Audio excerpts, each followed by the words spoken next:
es el video de la actividad AA Integradora 2 de la materia de Fundamentos del Desarrollo Cognitivo.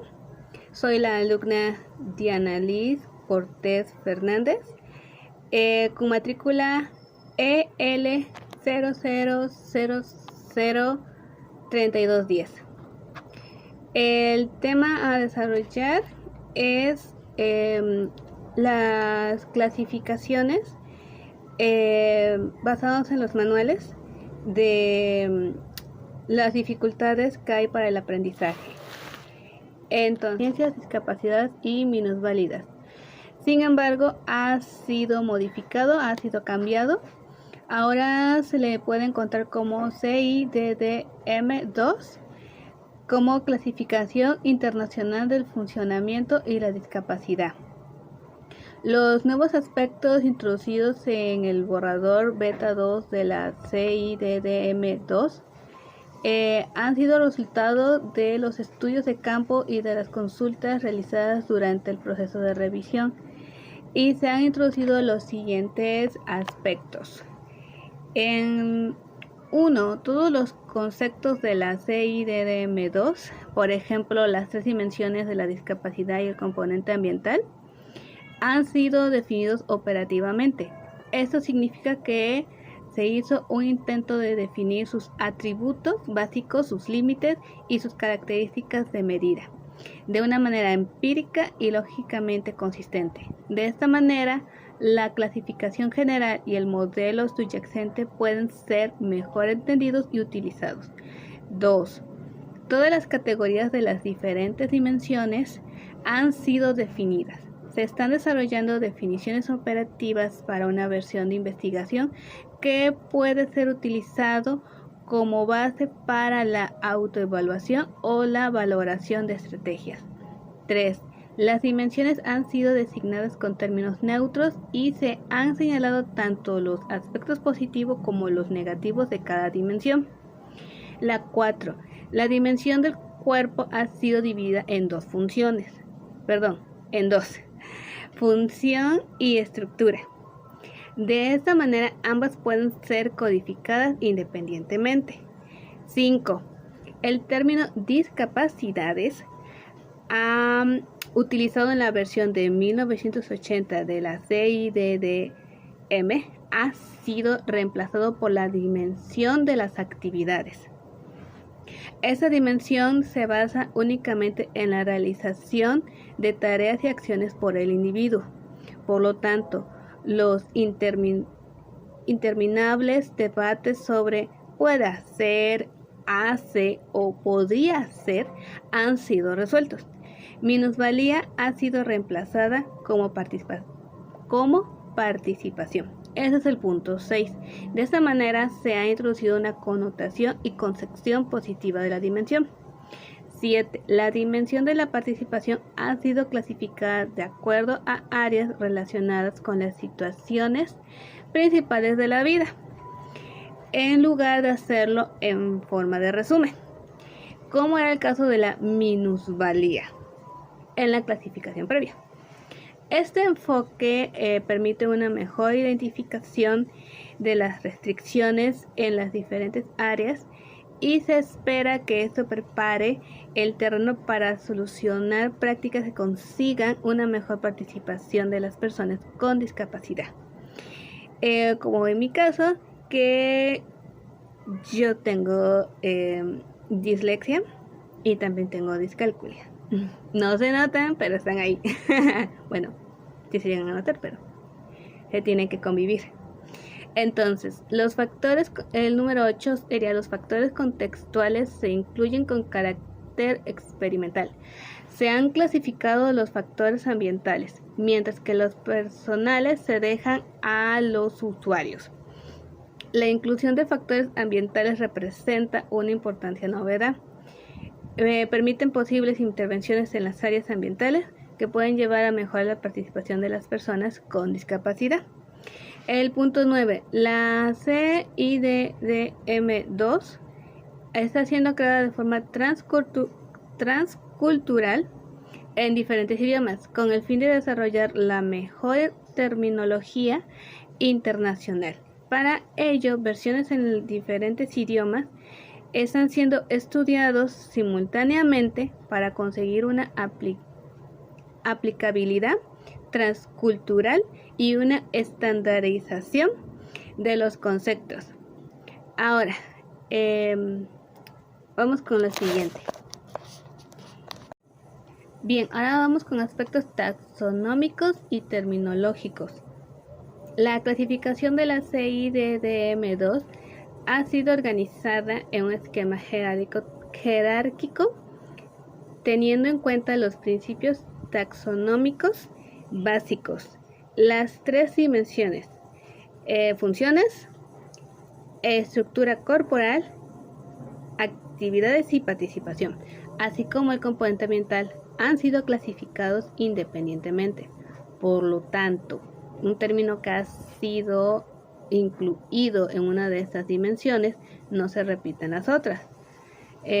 Dentro de cada dimensión o componente, las categorías han sido creadas siguiendo un esquema tronco-rama-hoja, de manera que una categoría del cuarto nivel comparte los atributos de las categorías de los niveles superiores de las cuales es miembro. Las categorías pretenden ser mutuamente excluyentes. Por ejemplo, ninguna categoría en el mismo nivel comparten exactamente los mismos atributos. Sin embargo, esto no debe confundirse con el uso de más de una categoría para clasificar las discapacidades de un individuo en particular. Esa práctica no solo está permitida, sino que se anima a los usuarios a hacerlo como sea necesario.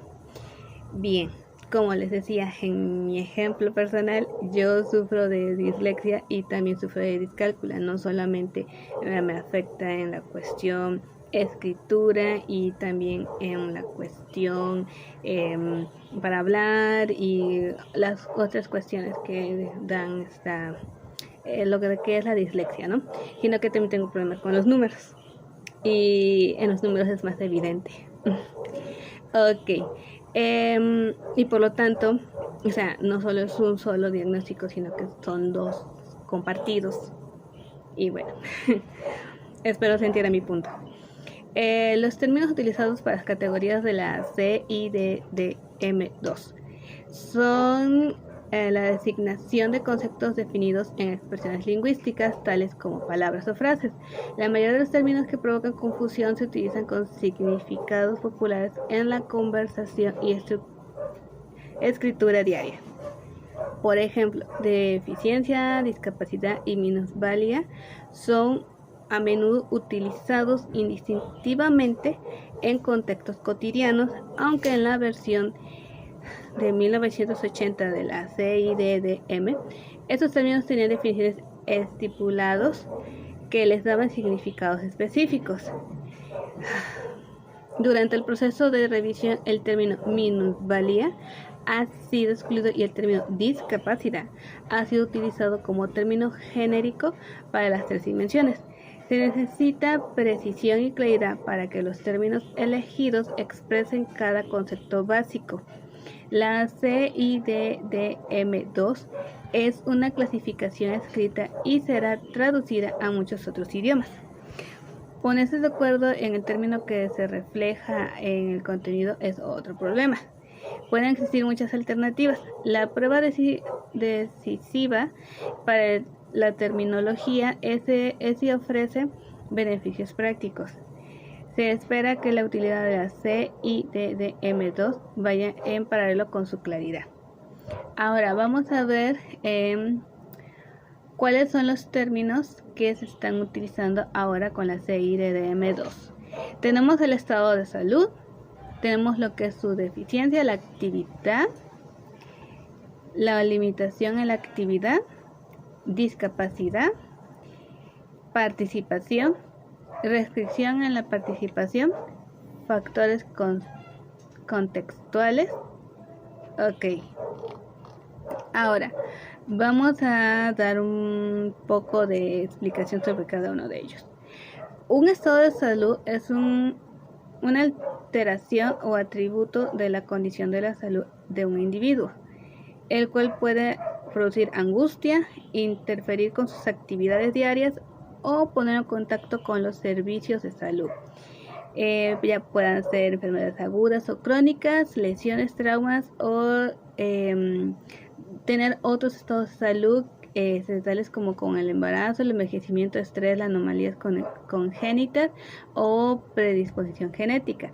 Es decir, que no solamente hay una línea por el cual irse, por el cual esté dándose tal dificultad, sino que puede haber otros factores dentro de la misma salud del individuo.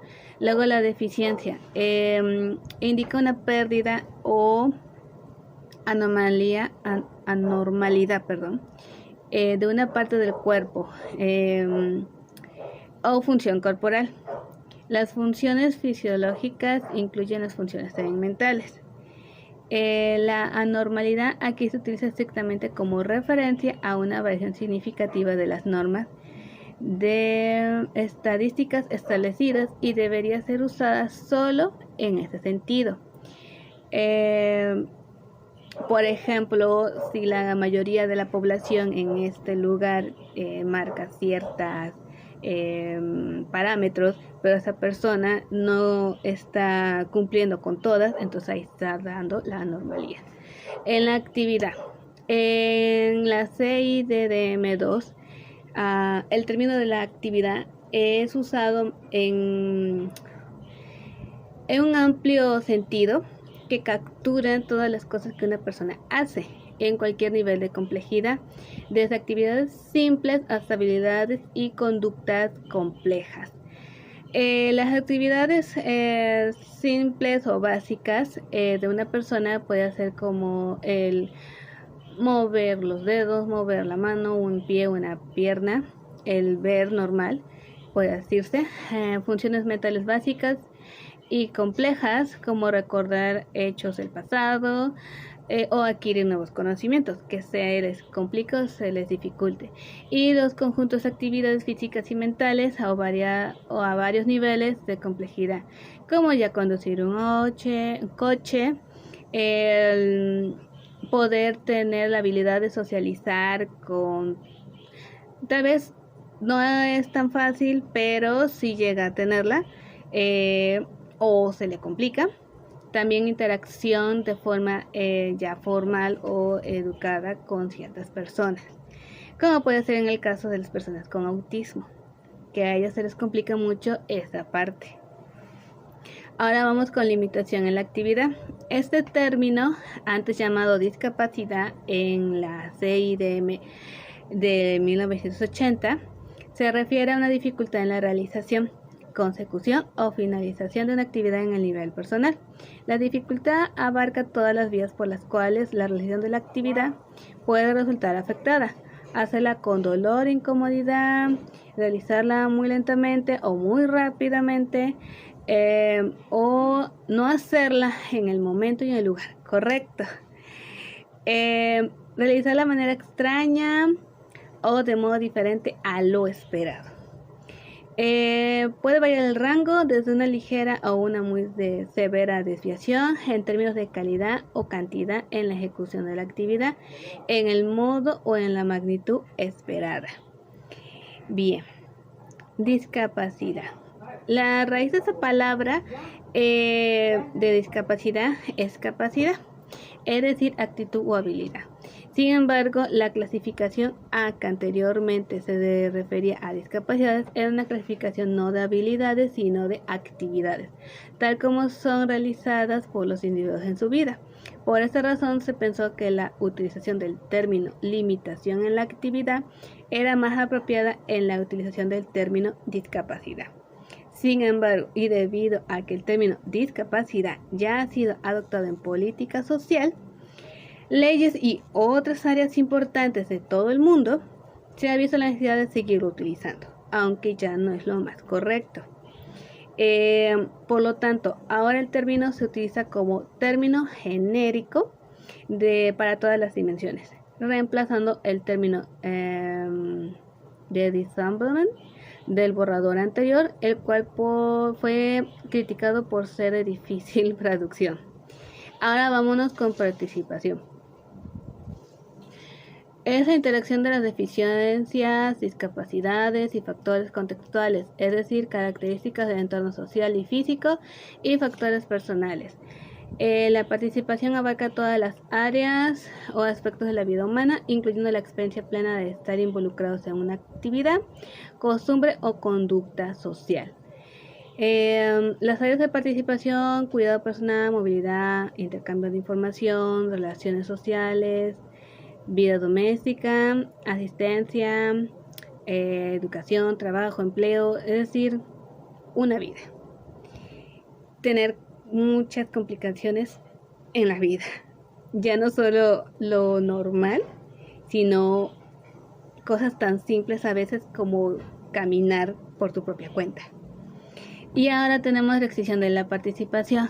En una persona con deficiencias o discapacidad trata de una desventaja creada o empeorada por las características de los factores contextuales, tanto personales como ambientales. Esta desventaja puede tomar muchas formas: la creación de discapacidad adicional, como puede ser una cuestión mental, dolor en el cuerpo, una angustia, como cuando tiene uno ansiedad, o ya teniendo en sí una enfermedad mental o una discapacidad tanto física o mental. Así como una disminución en el grado o extensión de la participación que se espera de un individuo sin discapacidad en una cultura o una sociedad.